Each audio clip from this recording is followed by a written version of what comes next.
สวัสดีทุกท่านนะครับบรรยากาศช่วงเช้าครับผมนะครับเดินทางไปงานแต่งงานใจนะครับก็เดี๋ยวพาไปชมนะครับบรรยากาศในงานนะครับว่าเป็นยังไงนะครับตอนนี้กำลังเดินทางนะครับเดินทางไปที่นะครับบ้านน้องโจทย์ครับผมบ้านน้องโจทย์อำเภอเมืองจังหวัดขอนแก่นนะครับขอบคุณพี่น้องนะครับขอบคุณ FC สุขุสุขคนครับทั้งฟังไทยฟังลาวแล้วกับพี่น้องทั้งต่างจังหวัดหลายๆจังหวัดหลายๆพื้นที่นำนะครับขอบคุณพี่น้องสบายดีพี่น้องทางสปป.ลาวนำเด้อนะครับ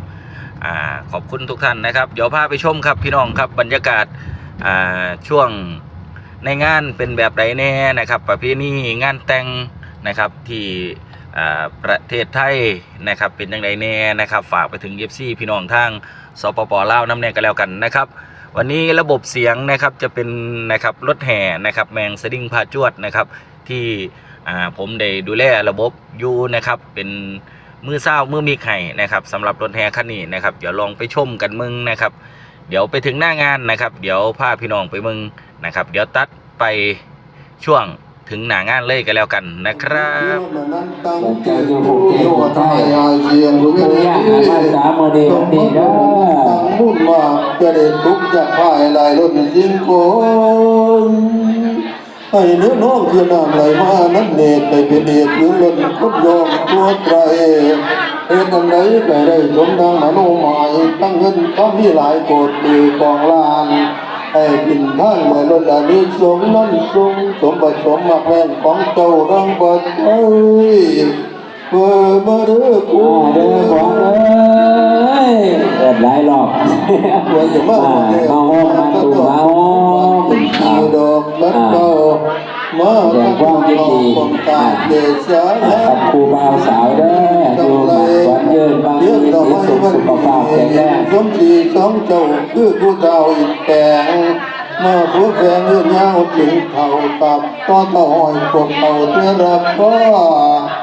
จะมีพุทธาบ่หน่อยไปคือใช้ผู้ที่จะวันลงมาตกเต็มดอกไม้แพงเปลี่ยนสอนทอง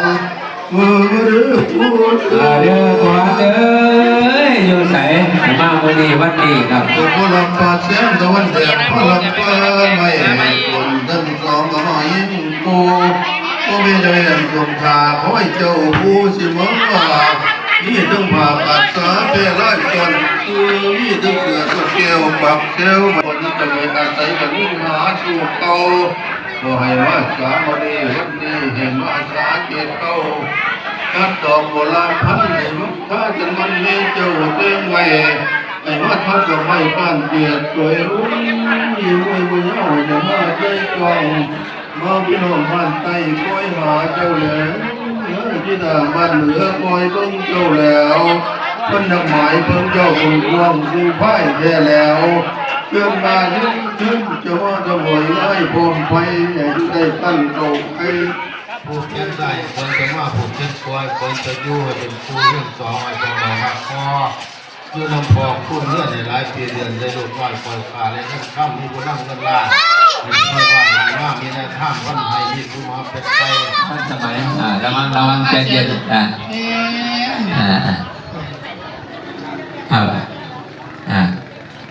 ก็ปวดขาเป็น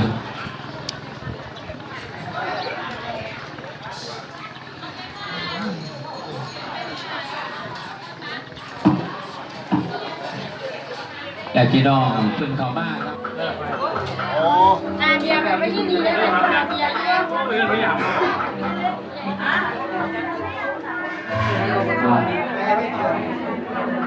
โอเคเมื่อแล้วนะครับมาดีต่อคิวมาเลยครับต่อคิวมาโปรลุ่มต่อไปต่อคิวมาก่อนต่อมาไม่ครับไปดิโปรลุ่มต่อไปต่อมาเลยต่อเลยคนเราครับคนเราจะใช้เป็นนำเงินลงหมดล่างไปดีต้องเอาลูกสะใภ้เด้อพุ่งงามใหญ่นะมาผูกเอาให้กำลังใจให้ลูกให้ร้านนะครับคนดี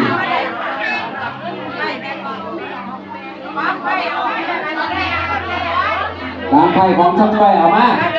มาเลย แล้วเนี่ยชุมนาแล้วช่วยกันครับช่วยกันช่วยกัน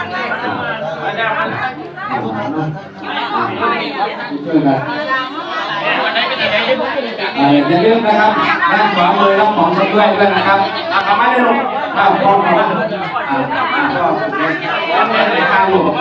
อีพอแล้วเขาบูชาเนาะมีโป้โอเคบูชาเจ้าได้ขออนุญาตครับเขาไม่พอใจเพราะว่าของเอนี่เขาจะได้เอาตามซื้อขอปูก็ขอแม่ผูกก่อนประเด็นเวลาซื้อผูกเขาจะมาผูกกันมันจะสิได้ทุกคนเขาจะทำเนาะแล้วได้ประกาศชื่อ ประกาศนะอันนี้เขาปูก็ง่าย ของปูกับยายเนาะปูยังไง พี่อันนี้พ่อพ่อพอสมยงบอกให้ถูกได้ทีแรกไอ้ของถูกอะไรของแม่ผู้แม่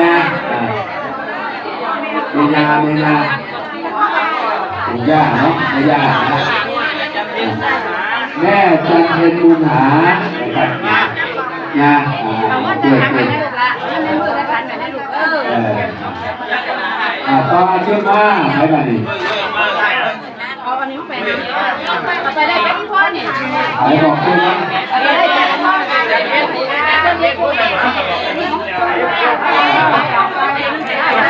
แล้วก็ไปของแม่จะเป็นนะครับมนหาซื้อได้จะเป็นนี่นะนี่นี่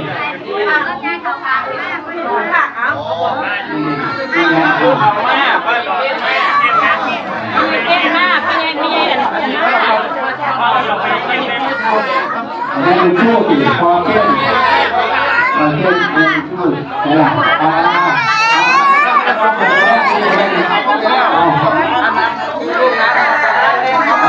ไปนอกถึงว่าเอาได้หายใจก็จะเจอกันหายใจ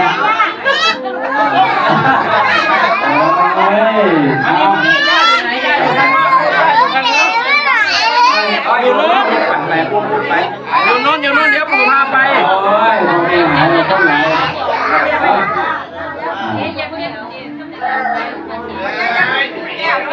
ขออนุญาตหลายๆด้วยครับเพื่อนผมมาที่จะมาเนาะอยู่ในทุกคนอันนี้ปูนี่นี่ปูอันนี้งานเอาสมาไปอยากได้ลูกไผ่แห้งมาหลายไปในบ้านเขามันรู้สีแก่นอนบ้านนกโอเคโอ้ยไอ้ลูกนี่หลานไทยพออายุเท่าไหร่แล้วมาได้เนี่ย80 คนไปแล้วเขาก็เขียนเอาไปแล้ว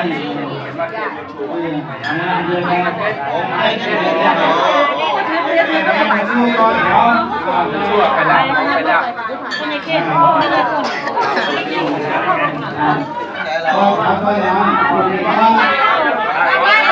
เ